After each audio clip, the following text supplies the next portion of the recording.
Muy buenos días a todos. Hoy me ven con mascarilla porque estamos trabajando en una pequeña burbuja y manteniendo todas las normas de bioseguridad. Les damos buenos días a todos nuestros frecuentes visitantes a una cita con la historia con nuestro queridísimo Carlos Guevara Mann. En el día de hoy tenemos un tema muy interesante sobre la guerra entre México y Estados Unidos. Y nada, nos espera una mañana de historia fascinante como siempre. Así que sin más preámbulo, con ustedes, Carlos Guevara Mann. Muchas gracias y muy buenos días. Les encanta estar con ustedes nuevamente. Me encanta esa mascarilla, Yeta, por cierto. Está muy colorida, muy psicodélica. Tratando de darle un revamp al uniforme escolar. Así que sí. Eso. Muy importante, muy importante. Saludo con especial cariño a Elena Salvat, que está con nosotros hoy. La semana pasada se pavió, pero bueno, la perdonamos porque siempre viene. Maui, que se nos conecta, me parece a mí, desde el Valle de Antón. Saludos para ella. Victoria, que nuevamente se nos une. Siempre un placer verte. Eida, creo que es Eida Sandoval de Varela, no Eidita. A Eidita no la he visto en este ciclo, pero a Eida sí la veo frecuentemente, así que la saludo con mucho cariño. Ramón Morales, que me parece, no veo el nombre completo, pero me parece que es Ramón Morales Quijano, el Furo Morales, gran amigo, muy apreciado. Guillermina Castillo, que desde Chepo siempre se conecta con nosotros, un cordial saludo. El ingeniero Cardona, gran estudioso de nuestra historia, que ha cometido grandes tareas importantes, interesantes tareas de recuperación histórica. Así que los saludo con mucho cariño. Me parece que está por ahí. Veo también a Viviana, a quien saludo con mucho afecto también, porque no solamente se reúne con nosotros todos los martes para conversar sobre temas de historia global, sino que también nos acompaña muchas veces los jueves. Así es que estoy muy contento de estar con ustedes y yo creo que ustedes se preguntarán, bueno, ¿y a santo de qué? ¿Verdad, Yeta? ¿A santo Exactamente. de qué? ¿Por qué tenemos que hablar de la guerra de 1846? O sea, ¿santo de qué? Así Exactamente. que con esa pregunta iniciamos la tertulia del día de hoy. Claro que sí, porque bueno, les cuento algo. En esta fecha, hoy es 13 de mayo, ¿verdad? En esta fecha, 13 de mayo de 1846, o sea, 175 años atrás, en esta fecha, el Congreso de Estados Unidos le declaró la guerra a México.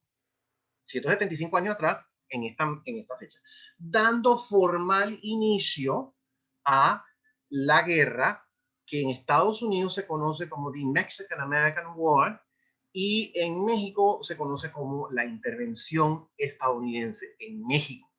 Aquí me parece, Lucía se está conectando, Lucía Gacheta, gran amiga mexicana, se está conectando. Sé que las personas mexicanas, las personas oriundas de México que están con nosotros, conocerán esta historia muy bien, seguramente mejor que yo, y tendrán el ángulo, al menos el ángulo mexicano, mucho más claro que yo. También el ángulo estadounidense será muy claro para algunos de los que están aquí. No sé si el doctor Alemán nos acompaña, pero estaba entusiasmadísimo y me ha dado unas anécdotas interesantes, algunas de las cuales voy a compartir con ustedes porque me dice que él es estudioso, José Miguel Alemán, estudioso de este capítulo histórico, de este episodio, y la verdad es que es algo que, a pesar de la lejanía de los 175 años que han transcurrido desde ese momento, suscita gran interés. Pero no solemos, Yeta, conectarlo tanto con nuestra realidad, con Panamá. Así es que eso es lo que yo me propongo hacer hoy en algún momento de la charla, si el tiempo nos lo permite. Yo sé que Gaby va a estar muy atenta y que nos va a estar ayudando y coordinando. Buenos días, Ana Gabriela, te saludo con mucho afecto también, con mucho cariño, y te agradezco el apoyo que nos das. Así que más adelante en la charla hablaremos acerca de esas implicaciones que yo creo que son fundamentales, pero inicialmente implicaciones para nosotros en Panamá y para el resto de la región. Porque la guerra, como suelen ser las guerras, no solamente tienen impactos para los países que están involucrados, sino que muchas veces, sobre todo cuando estamos en un mundo de crecientes conexiones, hay implicaciones para otros países circunvecinos e inclusive más allá del vecindario. Así que eso es interesante. ¿Por qué hablar de esto? Bueno, fue una guerra que tuvo su impacto importante en Estados Unidos, impactos que a veces no se exploran con suficiencia, por lo menos los que estamos afuera de Estados Unidos. Impactos para México, evidentemente. Yo creo que esos son más conocidos. México perdió aproximadamente, bueno, no voy a calcular qué porcentaje de su territorio perdió porque no lo conozco, pero sí sé que mediante el Tratado de Guadalupe Hidalgo, que vamos a hablar de eso, fue el Tratado de Paz, México perdió aproximadamente 1.360.000 kilómetros cuadrados, casi 1.4 millones de kilómetros cuadrados. Perdió México como resultado de esta guerra. O sea que evidentemente los impactos para México fueron importantes, importantísimos y lamentables, nada más que en términos de territoriales. Hubo otros impactos también importantes. Y para el resto de la región y para Panamá también hubo impacto. Así que es importante que hablemos sobre esto. Un aspecto interesante, Gaby, te cuento algo interesante sobre esto. Es la primera y única declaración de guerra de Estados Unidos en contra de un Estado del hemisferio occidental, o sea, en contra de un Estado americano. En la historia de Estados Unidos solamente declaró una vez la guerra a otro Estado americano, que fue en 1846 contra México. Esto es interesante. Eso no quiere decir que Estados Unidos no haya tenido otras participaciones, intervenciones, injerencias militares en el área. Sabemos esto perfectamente bien. En el continente sabemos perfectamente bien que Estados Unidos tiene una historia de intervencionismo, ya sea directo o encubierto en la región. Y a veces este intervencionismo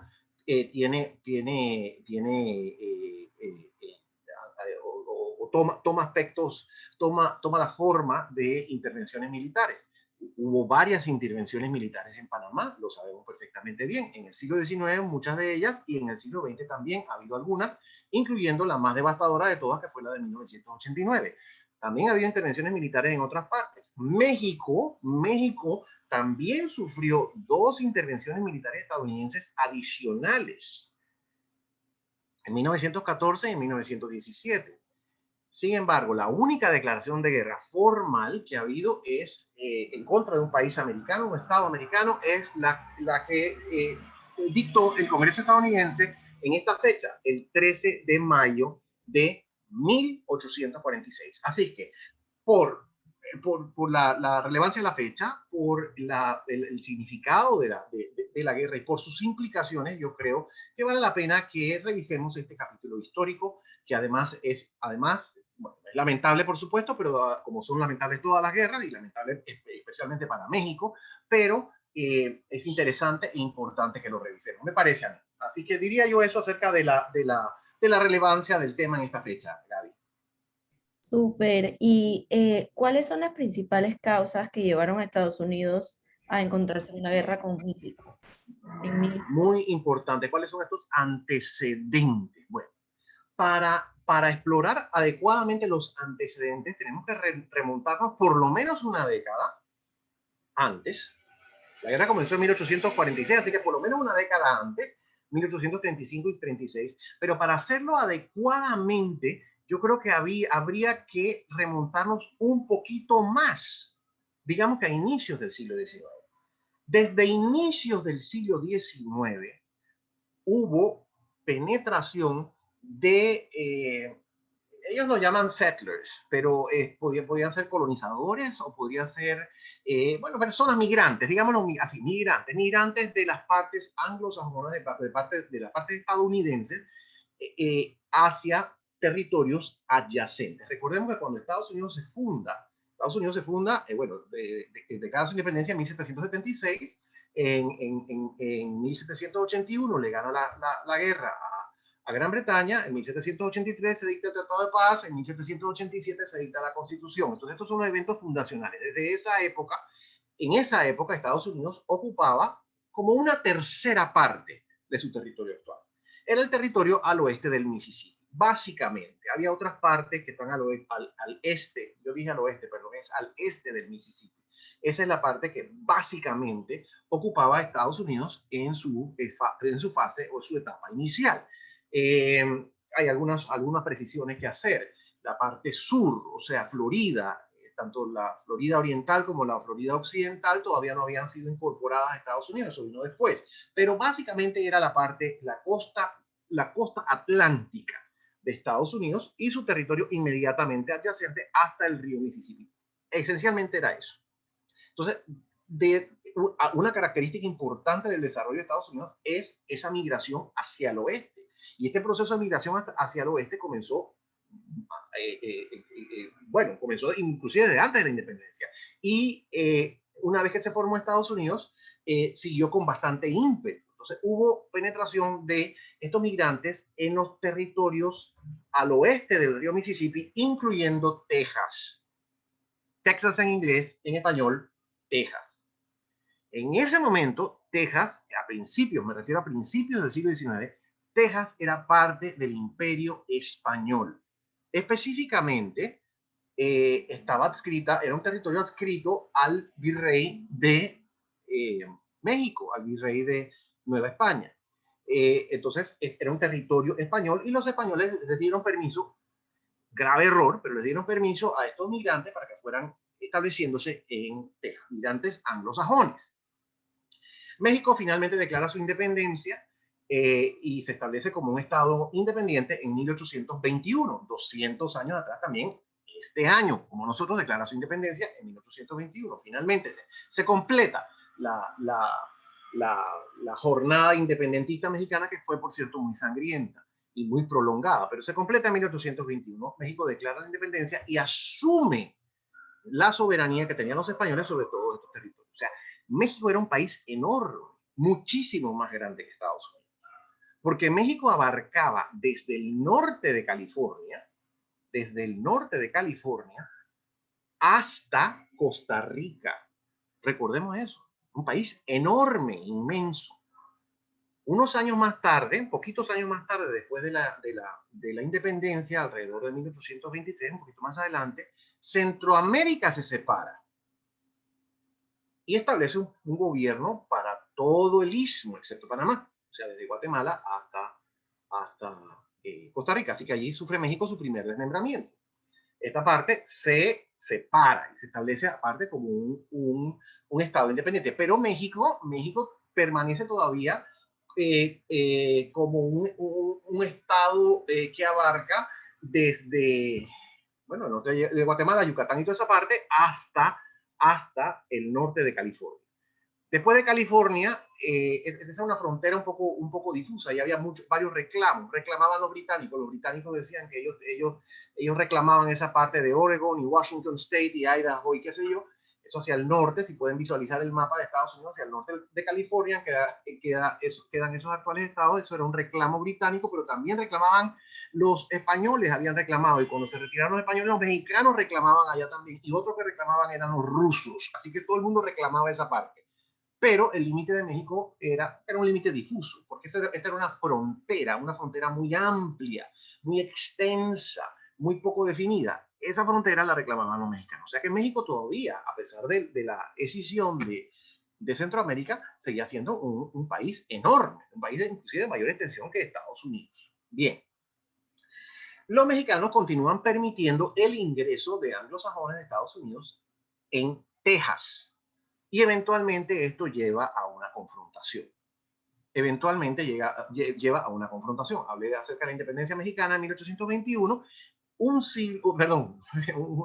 3 lustros más tarde, a mediados de los 1830, ocurre un levantamiento en Texas. Estos migrantes, que ya tenían mucho tiempo de estar allí, que ya habían adquirido propiedades, que ya habían establecido sus explotaciones agrícolas y demás, se rebelan contra el gobierno mexicano. En 1835. En 1835 tienen lugar enfrentamientos y escaramuzas. El gobierno mexicano envía un ejército a cargo de un personaje cuyo nombre debemos recordar, un personaje, pienso yo, no sé qué me dirán, por ahí vi a Lucía, como dije, que la saludo con mucho cariño, y quizás haya otras personas de origen mexicano entre nosotros, pero a mi modo de ver, Antonio López de Santana es un personaje nefasto. Un individuo que fue 11 veces presidente de México, 11 veces presidente de México, participó en todas las revueltas habidas y por haber, entraba al poder, salía del poder, lo derrocaban, regresaba, se cambiaba de partido y fue un individuo sumamente venal, pero aparentemente tenía algunas características o algunas habilidades militares bastante significativas. Quizás era uno de los comandantes militares más hábiles o diestros de México, porque en varias ocasiones se lo puso al frente del ejército mexicano y en esta ocasión fue así. En la revuelta de los tejanos, el general Santana fue enviado a Texas a suprimir la revuelta y fue quien encabezó el sitio al Álamo, que es muy famoso, se han hecho películas de eso, ha habido capítulos históricos y libros publicados a partir de esto, porque los tejanos anglosajones se instalaron en esta, era una misión, ¿no? Era una misión en el tiempo de los españoles, era una edificación religiosa en el tiempo de los españoles, y ahí se ubicaron los anglosajones y el ejército mexicano los sitió y todos perecieron en el Álamo. Entonces de ahí surge el grito Remember the Álamo, como un grito, como una consigna de indignación bueno, un llamado de venganza también en contra del ejército mexicano que había causado la muerte de estos anglosajones que estaban, tejanos anglosajones que se habían situado en el Álamo, en Texas. Bien, a pesar de la victoria mexicana en el Álamo, finalmente, en el año de 1836, los tejanos anglosajones le ganan la partida a los mexicanos, les ganan a los mexicanos la partida, o sea, triunfa la revuelta o la revolución tejana, y en 1836, yo creo que esto es algo que olvidamos, se establece la denominada República de Texas. O sea, el estado que hoy es Texas, y muchos aquí tenemos conexiones, vinculaciones, amistades, familia en Texas. Siempre pensamos en Texas como un estado importante de la Unión estadounidense. Texas comenzó, bueno, primero era una parte del Imperio Español, después fue una parte de México y tuvo una vida independiente entre 1836 y 1846. O sea, 10 años de vida independiente se llamó la República de Texas. Saludo, le devuelvo el saludo cariñoso a Lucía, muchas gracias por tu sintonía. Entonces, se establece la República de Texas, por supuesto que México no la reconoce, y Estados Unidos, pero Estados Unidos sí, el único lugar que reconoce a Texas es Estados Unidos. Y enseguida, porque si bien se estableció la república, había un ánimo anexionista muy presente entre los tejanos anglosajones. Ellos establecieron su república, se separaron de México, consideraban que el gobierno de México era un gobierno opresivo, que era un gobierno que conculcaba sus derechos, pensaban que de forma independiente tenían más opciones y más posibilidades, pero muchos de ellos ambicionaban la anexión a Estados Unidos, se identificaban con Estados Unidos. Entonces este es un aspecto sumamente importante. La República de Texas se mantuvo con este reconocimiento de Estados Unidos por una década, hasta 1846, en realidad 1845, y en ese momento Estados Unidos y Texas, como una república independiente, negocian el tratado de anexión, que es aprobado por los congresos de ambos, de Texas y de Estados Unidos. Y cuando se aprueba este convenio, este acuerdo de anexión, México rompe relaciones diplomáticas con Estados Unidos. Evidentemente, porque México continuaba reclamando este territorio como suyo, el territorio de Texas, a pesar de la declaración de independencia. Bien, esto es 1845, ya que avanzamos hasta ese momento. 1845, Estados Unidos anexiona a Texas y México rompe relaciones diplomáticas con Estados Unidos. Bien, el presidente de Estados Unidos era el presidente Polk, P-O-L-K. El presidente Polk era de un ánimo expansionista, tenía un ánimo expansionista, tenía un ánimo, yo creo que podría decirse imperialista, en el sentido de que ambicionaba una expansión para Estados Unidos, y había mucha gente de esa persuasión en Estados Unidos en ese momento. Esto es un asunto histórico que hay que señalarlo. Muchos se adscribían a la denominada idea del destino manifiesto. ¿Qué significa la idea del destino manifiesto? Significa, es una idea que circuló en Estados Unidos poco después de la independencia y que se afianzó en la primera mitad del siglo XIX, que señala que Estados Unidos, por la superioridad de sus valores, por la excelencia de su arquitectura constitucional, por los atributos que caracterizan al país y demás, porque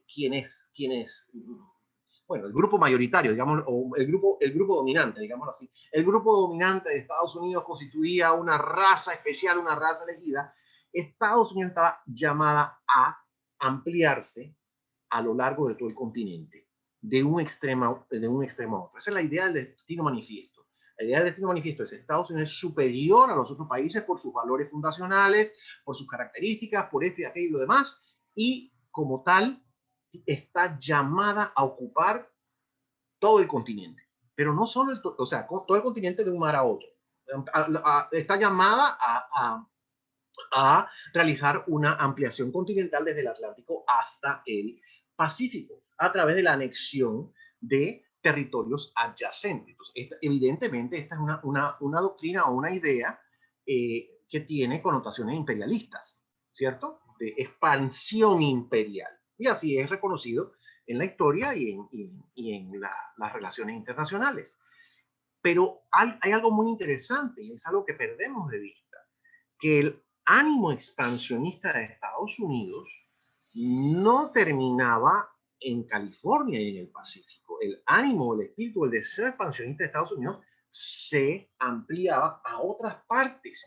En algún momento existió la idea de ocupar partes o todo el territorio canadiense, en algún momento. En algún otro momento existió la idea de ocupar el territorio mexicano o parte del territorio mexicano. En otros momentos existió y siempre estuvo muy en la mira de Estados Unidos apropiarse de Cuba. Esto desde el siglo XIX, desde principios del siglo XIX. En algún momento del siglo XIX, Estados Unidos envía una misión a España para comprar la isla de Cuba. Y esto es a principios del siglo XIX, no hablo del final. Al final, Estados Unidos, de todas maneras, se tomó Cuba después de la guerra entre Estados Unidos y España en 1898, pero eso fue mucho más adelante. Hablo de principios del siglo XIX, la primera mitad del siglo XIX, alrededor de los eventos de la guerra con México. Se envía una misión a Madrid para comprar Cuba, porque de una manera, eran muy pragmáticos los estadounidenses, decían, bueno, nosotros tratamos primero de comprar, y si no nos venden, entonces los invadimos. Entonces, se envía una misión a Madrid para intentar comprar Cuba, y los españoles contestan que prefería que se hundiera Cuba en el mar Caribe antes de vendérsela a Estados Unidos, ¿no? Y como dije, eventualmente tuvieron que cederla a partir del Tratado de París en 1898. Pero volvamos a principios del siglo XX. Existe esta idea del destino manifiesto. Estados Unidos está llamado no solamente a consolidar su soberanía y su control del territorio de un océano a otro, sino ampliarse a otras partes que estaban bajo jurisdicción o que eran reclamadas por otros estados. Entonces, la idea del destino manifiesto es una idea muy importante y una idea basada en nociones de supremacía racial. Eso hay que decirlo. Se consideraba que el grupo dominante, que era en su mayoría un grupo anglosajón, era superior al resto de los grupos culturales y étnicos del mundo por sus rasgos étnicos y raciales, por su afiliación religiosa, eran en su mayoría protestantes, por los valores políticos que profesaban, que eran valores republicanos. Entonces, que todo esto configuraba una superioridad que hacía a Estados Unidos, que le hacía obligante a Estados Unidos ampliarse y extenderse por todo el mundo. Evidentemente, como dije, una ideología o una serie de ideas, quizás no es tanto como una ideología, pero sí una serie de ideas o una fuerza motriz, digámoslo así, una fuerza motriz imperialista, y evidentemente que no es el único país que la ha tenido. O sea, no vamos a decir que solamente Estados Unidos tuvo todo esto, pero muchos se preguntaban en Estados Unidos, porque había quienes, como el presidente Polk, se adscribían a esta idea del destino manifiesto, pero había otros que decían, no, ¿esto qué es? Esto no se concilia con nuestros ideales republicanos. Nosotros somos una república, no somos un imperio. Nosotros nos rebelamos contra el imperio británico para hacer ¿qué? Lo mismo que hacen ellos y lo mismo que hacen las potencias europeas. Entonces había un debate importante en Estados Unidos. Ganó la batalla esa ideológica en Estados Unidos el grupo expansionista, encabezado por el presidente Polk en ese momento. El presidente Polk fue presidente de Estados Unidos entre 1845 y 1849, o sea, le tocó la guerra. Entonces, era una idea importante detrás de esta incursión estadounidense en Texas y en otras partes, porque no era solamente en Texas, en otras partes también estaban incursionando estos migrantes anglosajones auspiciados y promovidos por el gobierno de Estados Unidos. Había otros asuntos importantes también detrás de esta política. Entre ellos, el asunto sumamente espinoso y controversial de la esclavitud. Ustedes saben que en Estados Unidos había una división básicamente entre norte y sur. En ese momento era esencialmente entre norte y sur en torno a la esclavitud. Entonces, algunos estados tenían proscrita la esclavitud, no se podía practicar la esclavitud, la tenían prohibida. Esos estados estaban básicamente situados hacia el norte, y en los estados situados hacia el sur había, se permitía la esclavitud. No solamente se permitía, sino que era una institución fundamental y básica para el funcionamiento de esos estados, que eran estados esencialmente dependientes de una economía de plantación. Y la economía de plantación era una economía que a su vez dependía esencialmente de trabajo esclavo. Así era como estaba organizada la sociedad. Entonces, para estos estados era muy importante la esclavitud. Y aunque a nosotros nos parezca insólito hoy por hoy, porque nos parece, en primer lugar, la esclavitud nos parece abominable, y en segundo lugar, como efectivamente lo es, un asunto execrable, y en segundo lugar, nos parece tan lejano, tan distante y tan insólito que haya personas que se enfrenten alrededor de esto. Nosotros no pensamos en esos términos hoy, pero en ese momento sí, y los sureños mantenían, algunos sureños, quizás una mayoría, por supuesto, quizás la mayoría de los dirigentes políticos del sur, muchos de los cuales tenían posiciones importantes en el Congreso y en el gobierno de Estados Unidos. Muchos presidentes sureños mantenían esta posición, una posición a favor de la esclavitud, y no solamente a favor de mantener la esclavitud, sino de ampliar el imperio o el alcance de la esclavitud. ¿De qué manera? Incorporando a la Unión otros estados donde la esclavitud estuviese permitida. Y ustedes se preguntarán, bueno, ¿para qué querían eso? ¿Para qué querían otros estados que tuvieran la esclavitud que permitieran la esclavitud? Otros estados esclavistas, ¿para qué querían eso? Bueno, querían eso porque no hay que olvidar un aspecto fundamental del diseño de la arquitectura constitucional de Estados Unidos. El Senado estadounidense, la Cámara de Representantes, está compuesta por representantes de todos los estados en base a su población. Entonces, como una proporción de su, tienen el número de representantes que corresponda a la población que tienen, proporcionalmente. Pero el Senado, que es la Cámara Alta del Congreso estadounidense, está formado por 2 representantes de cada estado, 2 senadores por cada estado, independientemente de su población. Entonces, como una defensa en contra de quienes querían abolir la esclavitud, los partidarios de la esclavitud querían que los estados esclavistas tuvieran, si no un equilibrio, una mayoría en el Senado. Porque a partir de la arquitectura constitucional estadounidense, las leyes, como lo sabemos perfectamente bien, tienen que pasar por las 2 cámaras. Las leyes que se presenten tienen que pasar por las 2 cámaras.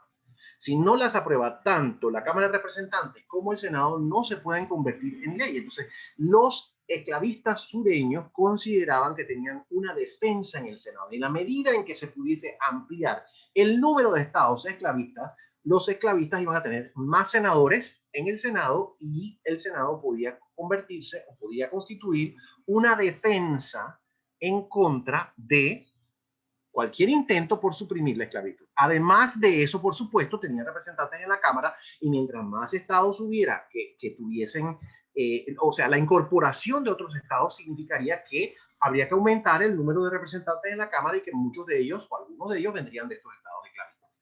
Entonces, la idea de sumar estados a la Unión no solamente era una idea vinculada con el expansionismo territorial de manera abstracta, ni una forma de aumentar el poderío estadounidense, de aumentar la población, la producción y demás. Tenía que ver también con este aspecto que era muy importante. Y quizás nosotros descuidamos ese aspecto porque, como dije, es tan lejano para nosotros aquello de la esclavitud. Nosotros no nos imaginamos un mundo con esclavos, en que hay una categoría de personas que son propiedad de otras. Eso no lo imaginamos, nos parece repugnante. Sin embargo, hace 175 años, porque hablamos de un evento que ocurrió hace 175 años, esta era la manera de ver la vida, la sociedad, la política, que tenía un amplio sector en Estados Unidos. Creían firmemente en la esclavitud y querían ampliar el radio de la esclavitud. Yo les hablé hace un minuto de Cuba. Había una idea de incorporar a Cuba. En Cuba había esclavos también. Los españoles tenían esclavos en Cuba. La esclavitud no se había suprimido todavía en Cuba. Entonces, una idea de estos expansionistas, que a su vez eran esclavistas, era decir, bueno, si nos tomamos Cuba, Cuba puede entrar a la Unión como un territorio donde hay esclavos y eventualmente convertirse en un Estado. Entonces, todos estos eran asuntos importantes que figuraban detrás o sea, figuraban como antecedentes importantes y consideraciones importantes para entender la guerra de 1846. Evidentemente, era una guerra expansionista que quería arrebatar territorio, añadir territorio de Estados Unidos a partir de esta idea del destino manifiesto y una idea imperialista. Pero además de eso, había debates políticos internos, el mayor o el principal de los cuales era la esclavitud y ampliar el radio de la esclavitud. Eso era importante para los sureños. Los norteños se oponían a eso. Los norteños no querían. Es más, en algún momento se intentó pasar una ley que prohibía que los nuevos estados que entraran a la Unión tuviesen esclavos. O sea, había ese debate en Estados Unidos entre antiesclavistas y esclavistas. Ese debate era importante y es una de las razones que tenemos que considerar. Había otra razón también para quienes se oponían a la anexión de Texas y la anexión de otros territorios mexicanos y de otras partes hacia el sur. Y era una razón racista. O sea que el asunto es muy interesante y bien complicado. ¿Qué decían algunos de los que se oponían? Nosotros no queremos que esa gente que tiene otra raza, otra religión y otra cultura entre acá, decían algunos. Se oponían por eso. Algunos se oponían porque pensaban que era una acción imperialista. Otros se oponían porque no querían ampliar el radio de la esclavitud. Y otros se oponían por racismo. Decían, esta gente son unos mexicanos y hay que ver la caricatura que sacaban, porque ya había periódicos, evidentemente en esa época había periódicos y había periódicos ilustrados y había caricaturas y cómo describían a los mexicanos como seres evidentemente inferiores, con facciones grotescas, con prácticas inaceptables para el grupo dominante en Estados Unidos, como seres verdaderamente inferiores. Entonces, algunos de los que se oponían decían, bueno, y vamos a dejar que esta gente entre y que sean ciudadanos estadounidenses, nosotros les vamos a dar la ciudadanía a esta gente. O sea que era un asunto complicado, pero predominó la versión expansionista, el ánimo expansionista. Me he prolongado un poquito para hablar de los antecedentes, porque creo que todo esto es importante, pero sí quiero concluir esta pregunta, Gaby, señalando los antecedentes inmediatos de la declaración de guerra. Bien, les dije que en 1845 México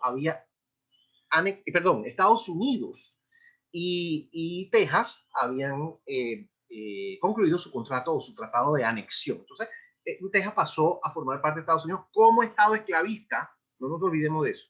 Era un estado donde había esclavos, donde se permitía la esclavitud. Ese era otro punto de diferencia con México importante. En México no se practicaba la esclavitud. Los mexicanos ya habían abolido la esclavitud. Y este era un asunto importante que diferenciaba a Estados Unidos de México y de otros países también, ¿no? Bien, entonces en 1845 se da este acuerdo de anexión, y a partir de este acuerdo el presidente Polk inmediatamente envía un ejército a cargo del general Taylor. Fue el líder militar inicial de la campaña estadounidense, el general Taylor, que fue el presidente que vino después de Polk, por cierto, por eso ocurrió más adelante. En 1846, en enero de 1846, después del Tratado de Anexión, el presidente Polk manda al general Taylor a Texas. Pero fíjense lo que pasa, lo manda a una parte entre el río Nueces y el río Bravo. El río Bravo es para los mexicanos lo que para los estadounidenses es el río Grande, que es donde ahora el límite está en lo que los estadounidenses llaman el río Grande. En la actualidad, los mexicanos lo llaman el río Bravo. Pero el límite histórico de Texas había sido más al norte, en un río que se llama el río Nueces. Entonces, ¿qué hace Polk? Manda a Taylor a esa parte entre el río Nueces y el río Bravo o el río Grande para ocupar ese territorio, porque dice, nosotros anexamos Texas, Texas es parte de la Unión, y el límite de Texas es el río Bravo. Pero los mexicanos decían, el límite histórico es el río Nueces. Entonces, al enviar el ejército allá, los mexicanos, que ya habían roto relaciones con Estados Unidos, responden con un envío de un ejército también. Y hay escaramuzas y enfrentamientos, y mueren soldados estadounidenses. Entonces, cuando mueren soldados estadounidenses, esto ocurre en abril de 1846, mueren soldados estadounidenses en este territorio en disputa. Recuerden ustedes, es el territorio entre el río Nueces y el río Grande, al suroeste de Texas. En ese territorio en disputa mueren algunos soldados estadounidenses, también mueren mexicanos, evidentemente, pero mueren estadounidenses, y el presidente Polk, de una forma que me parece a mí sumamente burda, dice, han derramado sangre estadounidense en territorio estadounidense. Esto es un acto de agresión de parte de México. Y manda un mensaje al Congreso y le pide al Congreso que declare la guerra. Y el Congreso, como dije antes, declara la guerra el 13 de mayo de 1846, 175 años atrás, en esta fecha, sobre la base de la declaración del presidente Polk que México había derramado sangre estadounidense en territorio estadounidense, lo cual era debatible, porque, como dije antes, los mexicanos consideraban que el límite era en el río Nueces, o sea, más al noreste, y los estadounidenses decían que el límite era, convenientemente, por supuesto, que era en el río Bravo o Río Grande, más hacia el suroeste. No todo el mundo en Estados Unidos, no todo el público estadounidense se creyó este cuento. Hubo diferencias importantes que decían, bueno, pero esto es debatible, o sea, nosotros nos hemos ido a meter a un territorio que en el mejor de los casos está en disputa. Entre ellos, había un congresista de Illinois, que se llamaba Abraham Lincoln. En ese momento Lincoln era congresista, representante de Illinois en la Cámara Baja. Y Lincoln, infructuosamente, trató de introducir y hacer aprobar algunas resoluciones que pedían una investigación. Decía, bueno, queremos saber exactamente dónde murieron y exactamente a quién le pertenece ese territorio. Porque Lincoln, como otro, consideraba que esta acción estadounidense era una acción injustificada. Sin embargo, como dije, predominó la política y la actitud expansionista encabezada y abanderada por el presidente Polk en ese momento. Gaby, yo no sé si con eso, yo creo que con eso cubro bastante los antecedentes. Sí, wow, impresionante, en verdad, todo lo que pasaba. Y bueno, eso fue antes de la guerra. Ahora, ¿cuáles son los principales escenarios que pasaron durante la guerra de México y Estados Unidos? Porque si eso pasó antes, yo me imagino que puede pasar durante la guerra. Bueno, fue, como dije, un enfrentamiento violento. Los mexicanos dieron la talla. Los mexicanos dieron la talla, pero eventualmente fueron derrotados por Estados Unidos. Los escenarios principales, hubo dos etapas principales en la guerra. Por supuesto que como toda guerra tiene una serie de complejidades y asuntos que estuve conversando acerca de ellos muy interesantemente con José Miguel Alemán, como dije anoche y esta mañana.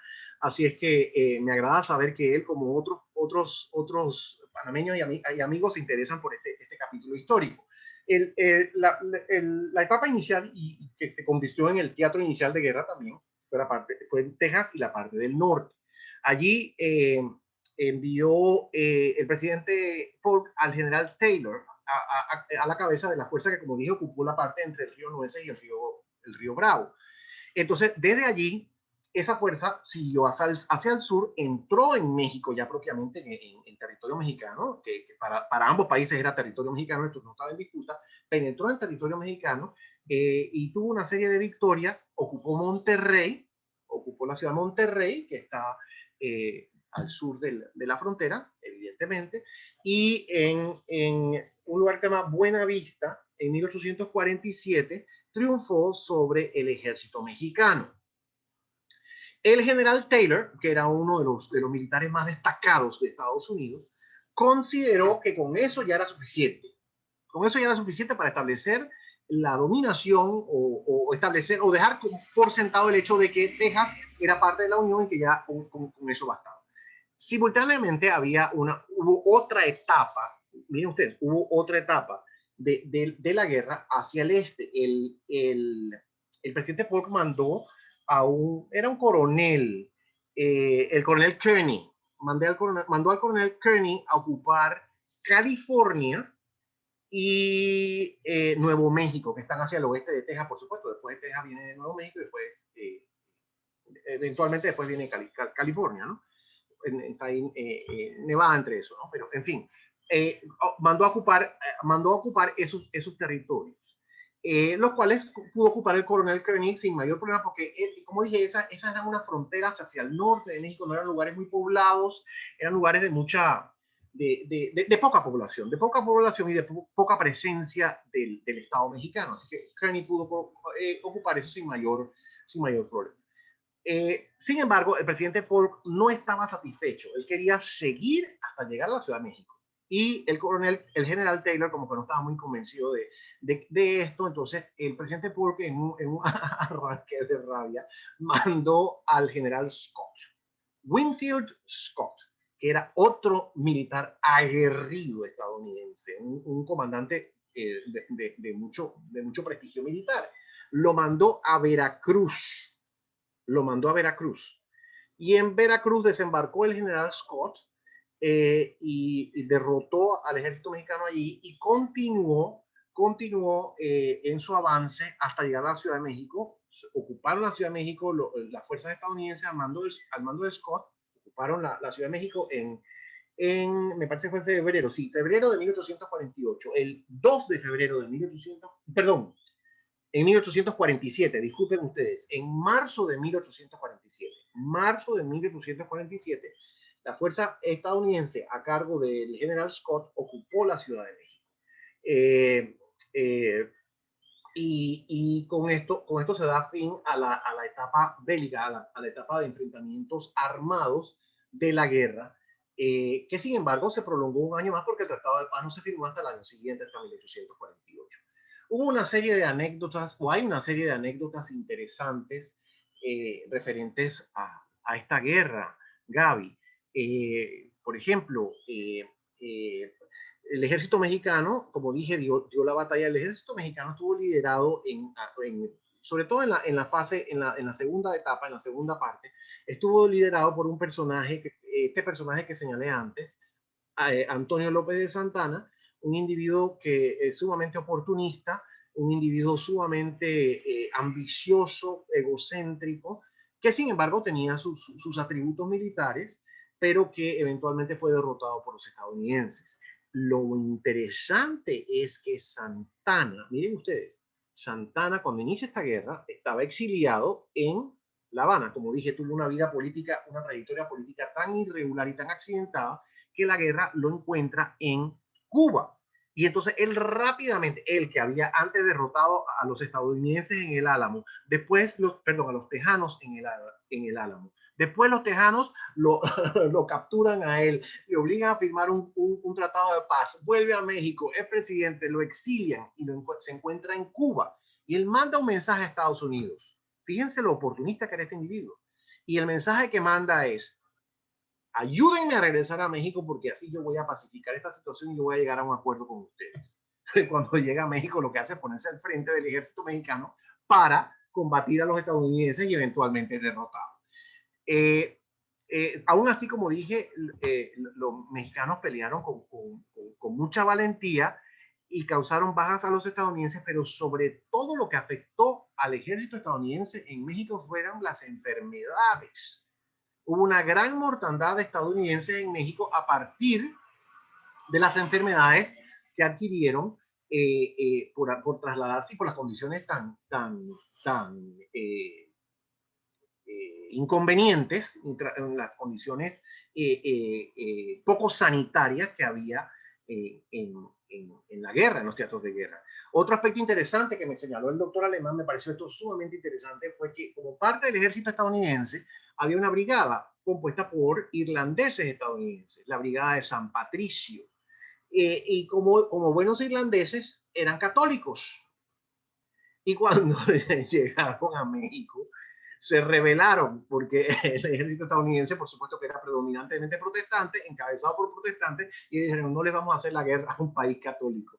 Así que lo que hicieron fue voltearse, irse del lado mexicano. Los estadounidenses eventualmente los capturaron y por supuesto los ejecutaron a todos. Entonces fue una guerra que tuvo sus anécdotas, quizás nos parecen curiosas en este momento, pero a fin de cuentas fueron anécdotas trágicas y anécdotas sumamente lamentables, como lo fue también el resultado de la guerra sobre todo para México. Así es que eso podríamos decir, Gaby, que tuvo dos teatros fundamentales. El primer teatro, el primer escenario de la guerra, desde Texas hacia el sur hasta Monterrey y la batalla de Buenavista.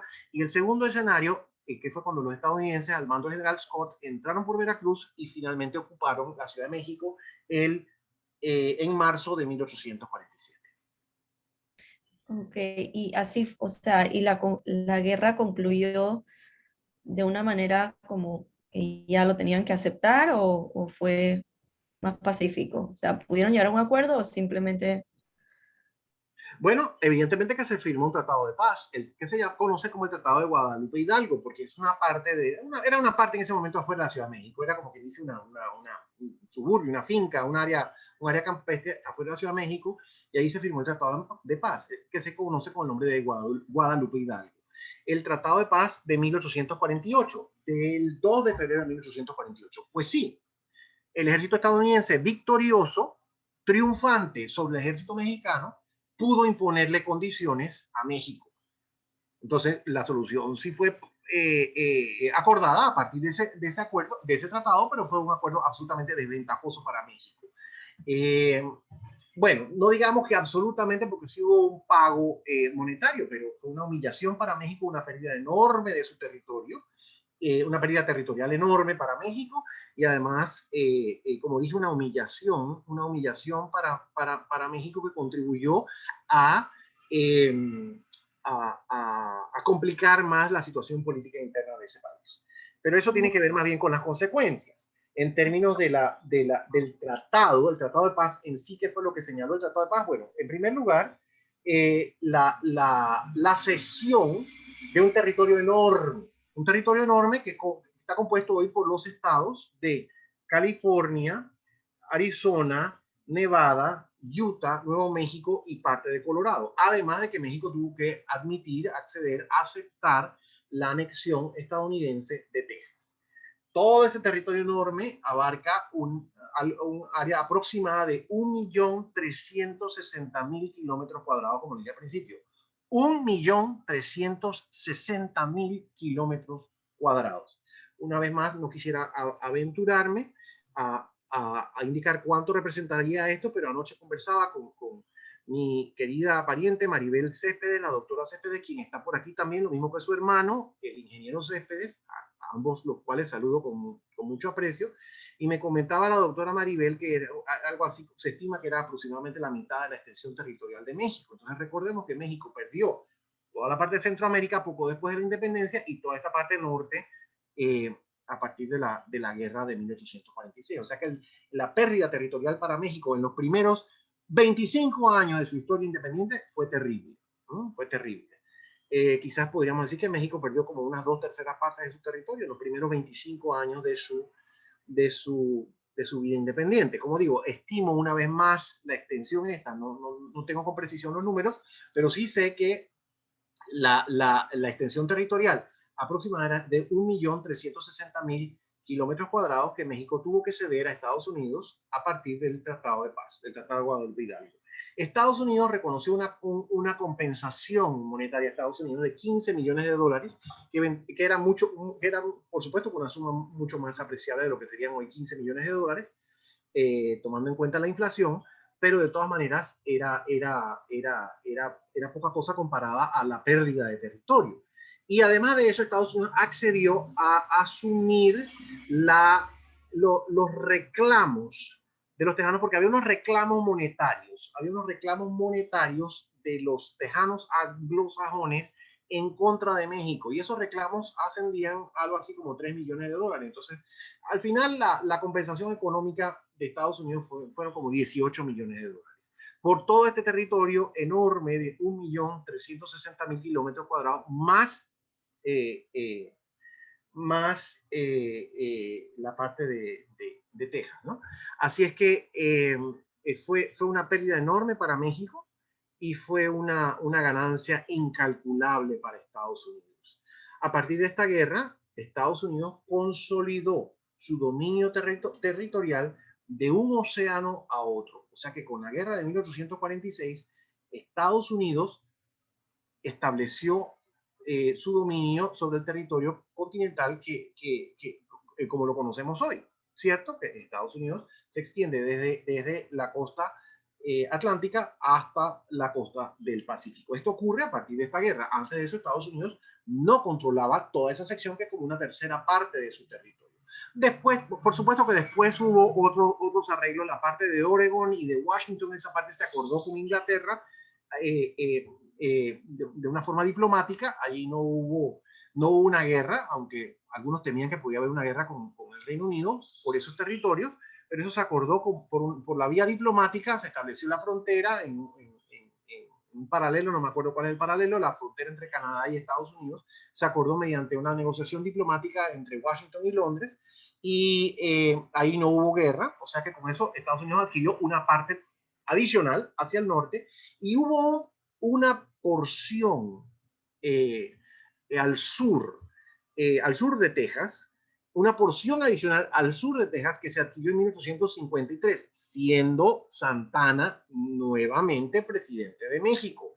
Acordó con Estados Unidos la venta de otra porción que se conoce en la historia estadounidense como the Gadsden Purchase, una porción adicional que fue adquirida mediante compra por Estados Unidos. Pero básicamente, a partir de la guerra de 1846 a 1848, Estados Unidos adquirió este dominio sobre todo el territorio continental, de un océano a otro, y se convirtió en una potencia de dimensiones continentales.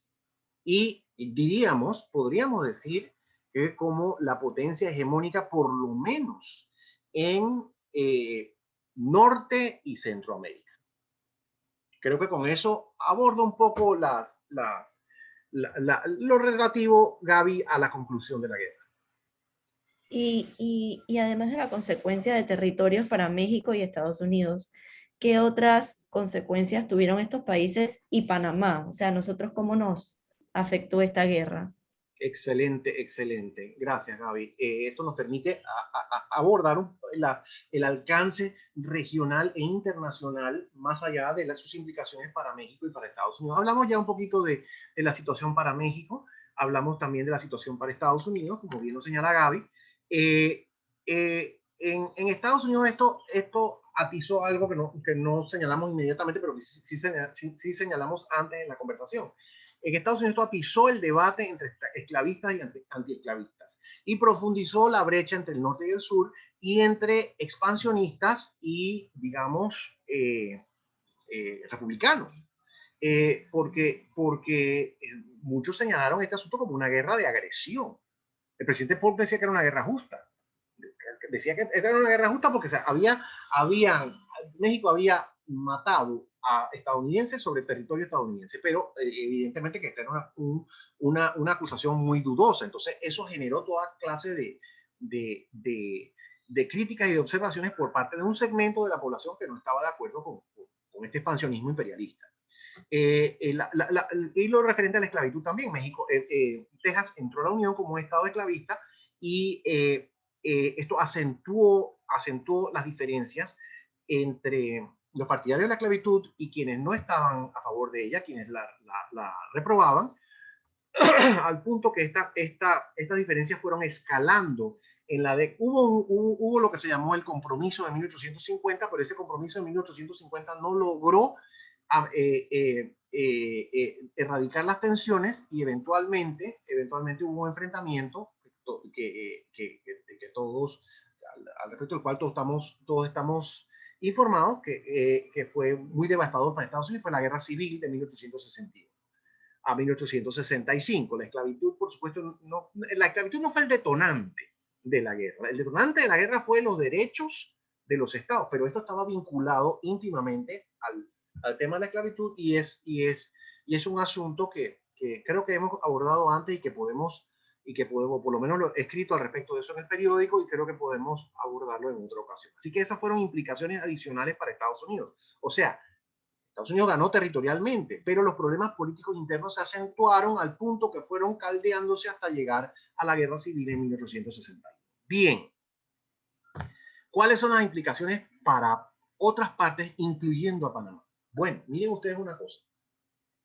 El tratado se firmó en febrero de 1848 y un par de meses más tarde, hacia finales del año, a raíz porque aumentó la migración como consecuencia de la incorporación de todos estos territorios a Estados Unidos, aumentó la migración hacia esos lugares. ¿Y qué pasa a finales de 1848? Se descubre oro en California. Miren ustedes, México acababa de perder el territorio y a los pocos meses se descubre oro en California. Y esto desata la llamada fiebre del oro, que no solamente impactó a Estados Unidos, sino que nos impactó a otros, tuvo un alcance verdaderamente mundial. ¿Por qué? Bueno, en primer lugar, porque hubo una migración, la migración aumentó de forma exponencial, no solamente de la costa este y del sur de Estados Unidos hacia California, sino de otros países. Venían personas de Europa, hombres sobre todo de Europa, atraídos por esta idea de hacerse ricos de una forma rápida a raíz de su participación en la explotación del oro. Pero no solamente desde ese punto de vista, desde el este también hubo una migración importante de asiáticos, sobre todo chinos, hacia California, a raíz del descubrimiento de oro y de la incorporación de California a Estados Unidos, que se convierte en Estado de la Unión en 1850. 2 años después del Tratado de Paz, California se convierte en Estado. Los otros territorios se quedaron como territorios por bastante tiempo, pero California ingresa a la Unión como Estado en 1850. ¿Y para Panamá qué? Bueno, a raíz de la ocupación de Estados Unidos de estos territorios y del descubrimiento de oro, se hace necesaria la creación de rutas entre el este y el oeste de Estados Unidos. Había caminos, lo que los estadounidenses llaman trails, de un lado a otro, de una costa a otra del continente, pero eran caminos, primero que todo, el trayecto se hacía en carreta, en primer lugar. Así que imagínense ustedes la lentitud de ese trayecto, que podía tomar fácilmente 2 o 3 meses. Además de eso, era un trayecto muy arduo. Es cierto que mucha parte del camino eran planicies, pero también había que atravesar cordilleras, ¿no? Cordilleras importantes. La más importante de todas, por supuesto, es la cordillera rocallosa o rocosa, the Rocky Mountains. Y después, antes de llegar a California, está la parte de la Sierra Nevada. Que, ahí viví yo un tiempo cuando enseñé en la Universidad de Nevada en Reno, al pie de la cordillera esta, que es una cordillera muy alta, y muy ardua. Entonces, el trayecto era muy difícil y además había que pasar por territorio indígena. Y los indígenas, con toda razón, en muchas ocasiones no estaban de acuerdo con esto y veían a estos migrantes como enemigos. O sea que era un trayecto muy largo, muy difícil y muy peligroso. Era mucho más fácil navegar desde la costa este o desde el sur de Estados Unidos, bueno, a través de Mesoamérica, o sea, la parte central de América. Era mucho más fácil hacer el trayecto así y de nuevo embarcarse en el Pacífico y seguir hasta California que hacer el trayecto a lo largo del continente por vía territorial, en carreta, ¿no? Era mucho más fácil hacerlo de esta otra manera, aunque a nosotros nos parezca insólito hoy, pero es que hoy hay aviones y hoy hay carreteras y eventualmente hubo un tren que se terminó en 1869, pero al principio, en 1849, 20 años antes, no había nada de eso. Así que rápidamente se establecieron rutas a través del istmo centroamericano. Había principalmente tres rutas. Una por el istmo de Tehuantepec en México, que eso es al sur de México. Otra en Nicaragua, que utilizaba el río San Juan y los lagos de Nicaragua y de Managua.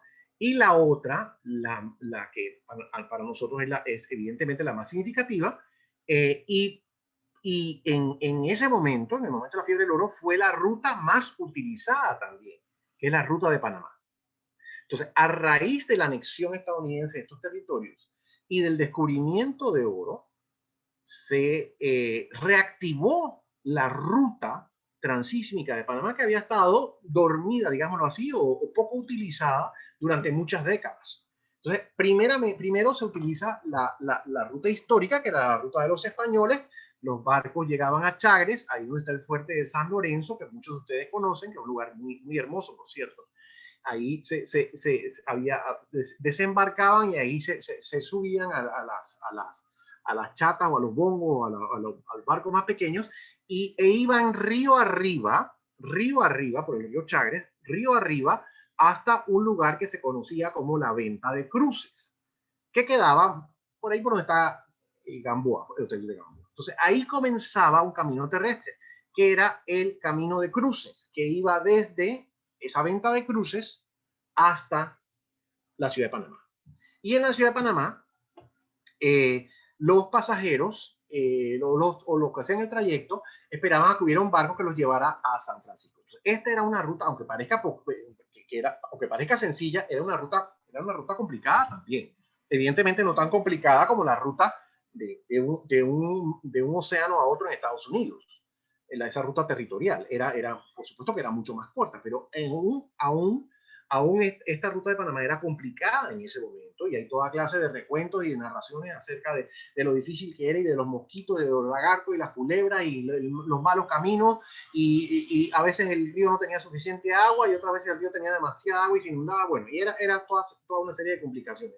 Y de lo que más se quejaban los viajeros era de los abusos de los bongueros.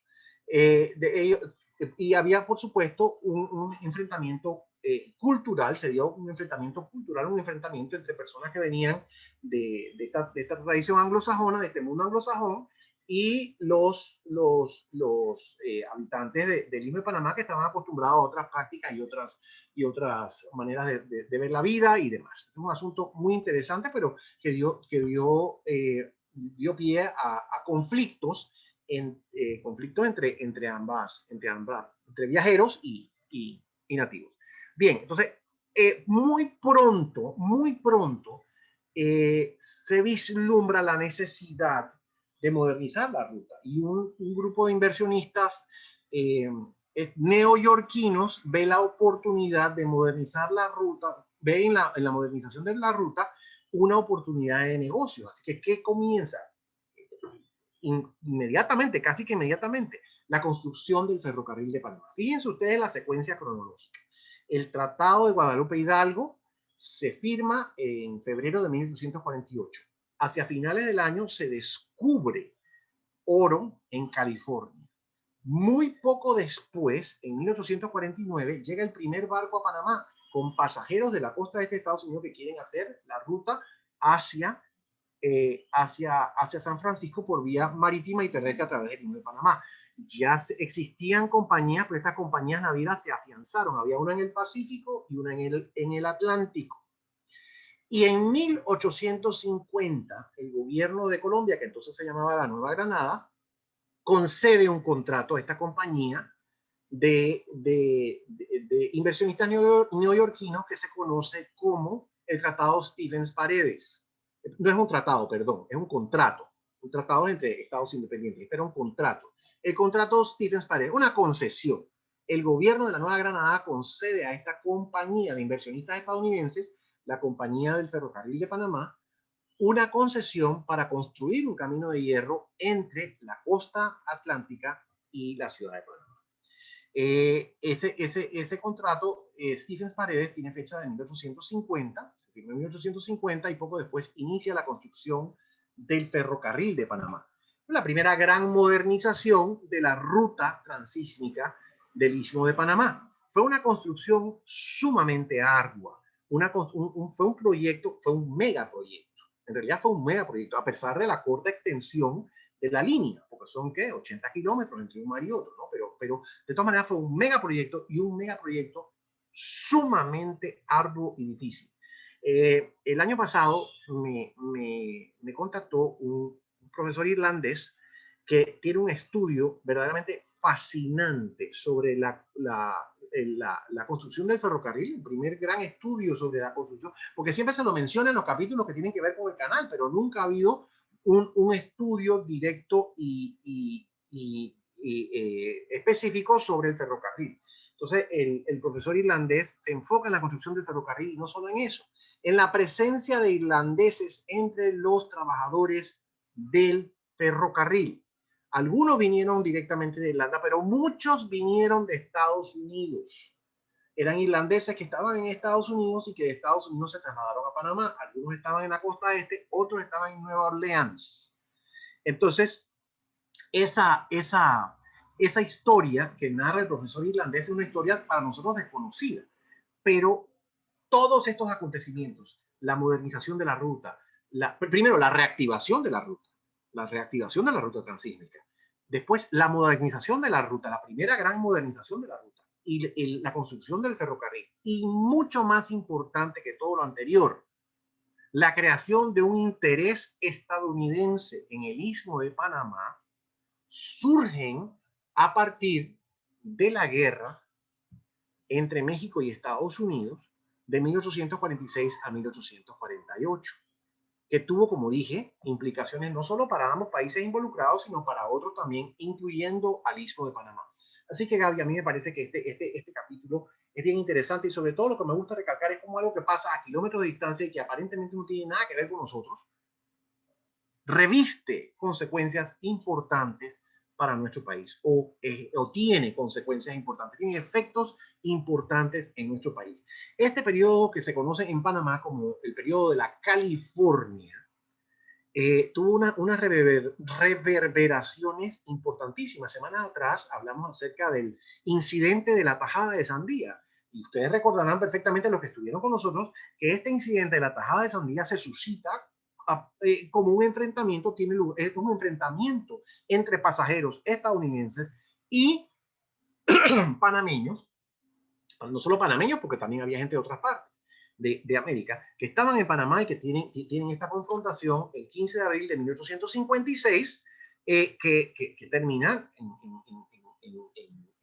la muerte de 15, 16 estadounidenses y otros panameños, unos 2 o 3 panameños. En ese momento revisamos esto hace algunas semanas. Bueno, esto se suscita a partir de ¿qué? A partir de la reactivación de la ruta transísmica, de la construcción del ferrocarril de Panamá, todo lo cual es una consecuencia del descubrimiento de oro en California y de la anexión de estos territorios por Estados Unidos a partir de la guerra con México entre 1846 y 1848. Así que esto te diría yo muy brevemente en términos de las consecuencias, Gaby, que tuvo esta guerra para nosotros. Esta guerra que comenzó 175 años atrás, en esta fecha, con la declaración de un estado de guerra entre Estados Unidos y México por parte del Congreso estadounidense. Mil gracias. Y la verdad es que coincido con el comentario de Juan Cardona, que lo felicita por una excelente charla, súper detallada, didáctica y sencilla e integral, porque como dice, nos pone en contexto el significado de la guerra para Centroamérica y Panamá, que siempre hemos sabido que nuestra posición geográfica es sumamente especial, pues, y aquí hay un gran ejemplo de eso, que somos, o sea, el efecto de lo que fue una guerra, que no tuvimos nada que ver con la guerra, pero nos benefició, gracias a Dios, mucho a Panamá. Nos benefició, Gaby, pero también nos afectó. Entonces, siempre hay que ver, estos acontecimientos de una manera integral y tratar de abordarlos de la manera más objetiva posible, tomando en cuenta todos los elementos que tengamos a nuestro alcance. Total. Así es que este es un caso específico. Así es que yo no sé si hay alguna pregunta, si alguien tiene alguna pregunta, yo quiero aprovechar, Gaby, si me lo permites, para saludar a algunas personas que nos acompañan hoy. Ya saludé antes a algunas de ellas, pero quiero saludar a Alberto Guerra, que acaba de aparecerme frente a la pantalla, pero yo sé que estaba desde antes. Un gran saludo. Irene Martinelli, un saludo muy cordial. Juan Antonio de la Guardia. Susana Bremer, una querida amiga mexicana que por supuesto tendría mucho que aportar y que añadir al respecto de la percepción que hay en México a partir de este incidente. Marilena Márquez, Marta de León, de Bermúdez, un saludo muy cordial. Pedro Bravo, de la Embajada del Perú, que siempre se nos une. Muchas gracias, Pedro, por tu presencia. Enrique Cucalón, siempre interesado en estos temas, siempre me escribe para sugerirme, para preguntarme, para pedirme consejos. Así que un gran saludo y abrazo para Enrique Cucalón. Nilda Moreno, otra persona que siempre está pendiente de estas actividades y que muchas veces me ha invitado a compartir con ella. Un gran abrazo para Nilda. La profesora Rosa Aguirre, excelente profesora de Derecho, un gran saludo. Lidia Zamudio, compañera de la tertulia, siempre tan atenta. La doctora Julia Correa, de la Sociedad Bolivariana de Panamá, que no se pierde una de estas conferencias, siempre muy atenta.